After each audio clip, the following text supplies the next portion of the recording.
Rio, um passeio pela história, com Milton Teixeira.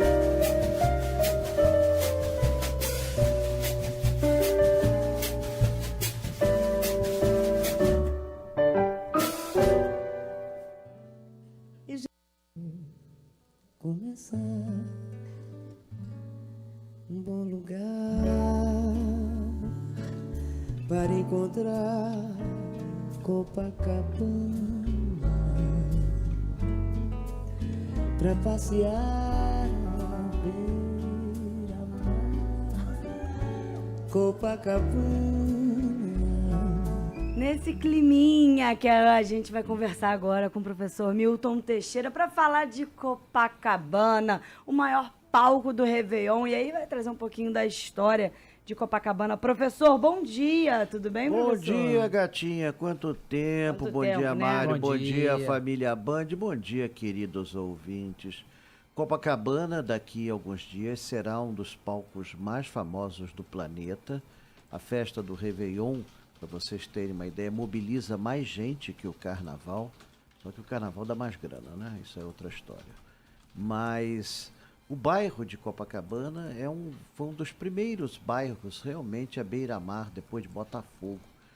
E ele surge em 1892, no dia 9 de julho, quando o bonde consegue chegar a Copacabana pelo Túnel Velho. Era uma companhia de ferrocarril do Jardim Botânico. Eles botaram bonde elétrico, inclusive, dessa vez. Deu tudo errado, deu curto-circuito. No final, empurraram o bonde por 200 metros até o final do túnel, que hoje liga a Barata Ribeiro à Rua Real Grandeza, em Botafogo. Esse é o chamado Túnel Velho, de 1892. Essa é a data da inauguração. O bairro cresceu graças à beleza de suas praias, que no início não eram tão frequentadas assim, né? O hábito de tomar banho de mar começa a vigorar na primeira década do século XX. Em 1923, é inaugurado o Copacabana Palace Hotel, prédio cuja história está muito bem descrita pelo nosso saudoso Boechat. E é interessante que em 1932 foi feito um filme, Flying Down to Rio, que era um caso de namoro que não deu certo nos Estados Unidos, e o casal acaba se encontrando no Copacabana Palace, em Copacabana. Tudo foi filmado nos Estados Unidos, mas o fato de promover a praia transformou assim num ponto turístico mundial.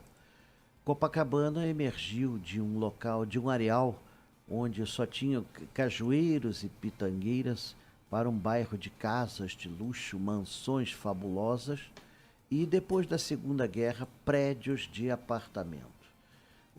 Nesses próximos dias, a população de Copacabana vai quadruplicar, talvez. Vai ser uma coisa assim muito doida. O Réveillon realmente é mágico. E por que não dizer, né? Já há 40 anos, mais de 40 anos, que ele tem, 40 nada, 50 anos, que ele tem esse berço em Copacabana. Copacabana foi palco da Bossa Nova, foi ali que ela começou. Ali surgiu o primeiro esporte de praia, o frescobol, surgiu uma série de eventos, shows, e eu espero que esse Réveillon seja de paz. Precisamos muito de paz. Muito, né? Muito. Professor, e com relação aos fogos em Copacabana, essa tradição do Réveillon, né, essa grandiosidade da festa que foi crescendo aos poucos, né? Você tinha fogos. Bom, fogos quem inventou para comemorar a passagem de ano foram os chineses. A ideia era clarear a noite para que os demônios não pudessem aparecer. Aliás, a ideia é boa. Para clarear a noite, que o demônio não pudesse aparecer. Aqui no Rio de Janeiro, nos Réveillons, por exemplo, eu tenho fotos dos anos 50, na Praia do Flamengo tinha uma mega queima de fogos. Em Copacabana começa em 1971 com a churrascaria Mários, depois vai sendo incorporada pela própria prefeitura. A partir da criação do estado do Rio de Janeiro, a prefeitura começa a investir no Réveillon cada vez mais, tirando o espaço do pessoal do Candomblé. O que se pode fazer, meu? Coitado da Iemanjá. Mas, seja como for, os fogos ganharam força com isso, né? Eles inicialmente eram soltos da areia, eram verdadeiros canhões, era fantástico. Mas aí belo de um Réveillon no final do século passado, houve uma explosão, feriu 40 pessoas, matou um. Então, a partir de então, eles passaram a ser feitos em barcas, muito mais seguros. Mas é um espetáculo lindo, né? Vocês, carioca que nunca foi à orla, eu tive a felicidade, não sou boechat, mas às vezes eu passava meu Réveillon no Copacabana Palace. Chique, hein, professor? Eu treinava o pessoal, né, do Copacabana Palace em história, na época que era da Orient Express e tudo mais. Então no Réveillon eles davam essa colher de chá ao pobre professor aqui, que podia, pelo menos numa noite, tomar champanhe vivo, clicô e cascata de camarão. Pelo menos uma vez. Eu mereço. Merece, professor. Até porque estava lá, né? Tinha que degustar. Não, eu dava aula para os funcionários, né? Eu era uma pessoa com... Para você ter... O Felipe Carruthers, que era o diretor do Copacabana Palace, ele largava o escritório para assistir minha aula. Pô, que legal. Eu nunca que tinha honra. visto um negócio desses, pô. E o cara era ótimo, tinha um papo excelente, contava-me histórias boas. Não, mas seja como for, olha, quem quiser histórias do Copacabana Palace, eu recomendo o livro do Boechat, que é maravilhoso e ainda pode ser encontrado, até no próprio Copacabana Palace ele é vendido aí. Não, e ali a vista é privilegiada para quem quer assistir. Com certeza. Durante uma certa época, o Copacabana Palace foi o maior prédio de Copacabana. Só depois, em 1928, surgiria o edifício OK, na Ronald de Carvalho, esquina da Avenida Atlântica, com seus 12 andares, um arranha-céu. Tá lá ele, 1928, tá perfeito o prédio. Tá muito mais inteiro do que eu. E tem quase 90 anos. Tá maravilhoso. Você está falando de Copacabana Palace, que é o mais tradicional, mas quando a gente fala de Avenida Atlântica, nem sempre é Copacabana, porque tem ali no Leme, antigo Meridian, tinha aquela cascata, a cascata, né? Eu me lembro da cascata do Le Méridien, era linda, linda, linda. 34 andares caindo aquela chuva de ouro. E a Avenida Atlântica é muito bonita. Vocês não a conheceram quando ela era só a pista antiga. A pista antiga hoje está debaixo da calçada, caramba. Hoje a avenida está muito mais bonita, com o maior mosaico do mundo. E é um palco perfeito para a festa mais linda que nós fazemos aqui. Ô, professor, a Maria Regina, na nossa live no YouTube, está perguntando assim: professor, é verdade que a Praia de Ramos era a Copacabana do subúrbio? Sim, foi. Era muito frequentada no passado. E esse passado foi até os anos 70. Eu me lembro ainda quando a Baía de Guanabara tinha golfinho, e eles nós pegávamos a barca, eles iam do lado, pulando assim. Bom, agora só sofá velho, pneu, mas na época era boto, os botinhos passavam ali, era fantástico. Era realmente a praia do subúrbio, a Praia de Ramos, inclusive fazia parte de um engenho de cana-de-açúcar, o Engenho da Pedra. Então, tem lá, o Engenho da Pedra. Hoje você tem ali o Piscinão de Ramos, que não é a mesma coisa, porque a praia sempre será praia. Eu torço para que um dia seja cumprida a promessa governamental e despoluída a Baía de Guanabara, que aí a água ficará transparente de novo, como era até 1970, antes do crescimento das indústrias, das fábricas e dos despejos em volta da Baía de Guanabara, que inviabilizaram a Praia de Ramos. Ô, professor, eu sei que o nosso assunto é Copacabana, mas tem um ouvinte aqui que está me arrasando, me esculachando no chat, e eu leio todas as mensagens, sejam favoráveis ou não.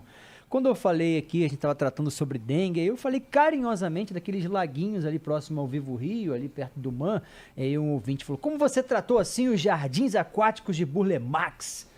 Não vai fixar a sua desinformação? Então temos aqui o professor para falar também sobre aqueles lagos aquáticos, como diz aqui o Luiz Fernando, puxando minha orelha. Luiz, eu te peço desculpa se você entendeu como desprezo. Não, foi apenas uma forma carinhosa com a qual eu falei ali dos lagos. Bom, aqueles laguinhos têm peixinhos, né? Os peixinhos, em tese, comem as larvas. Aliás, ali aqueles jardins do... Eu vou estar daqui a pouco com eles, vou levar meu fisioterapeuta e enteado para conhecer o Museu de Arte Moderna. E ali você tem vários jardins de Burle Marx. Tem um jardim só de pedras, que absorve a umidade do mar e não deixa passar para as obras de arte. E tem os laguinhos também, que ajudam a regular a temperatura. Agora, pelo que eu soube, há um controle biológico de pragas ali. Ali você tem uma série de carpas de Não, peixes. estava controlado, isso que eu estava falando. Ali Sim, estava eles- uma manutenção bem feita. Ali. Realmente causa hoje em dia no Carioca pavor por conta do verão, da dengue e tudo mais. Mas nós foi não o que eu pode- falei, tava nós bem não podemos conservado, nos sim. insurgir.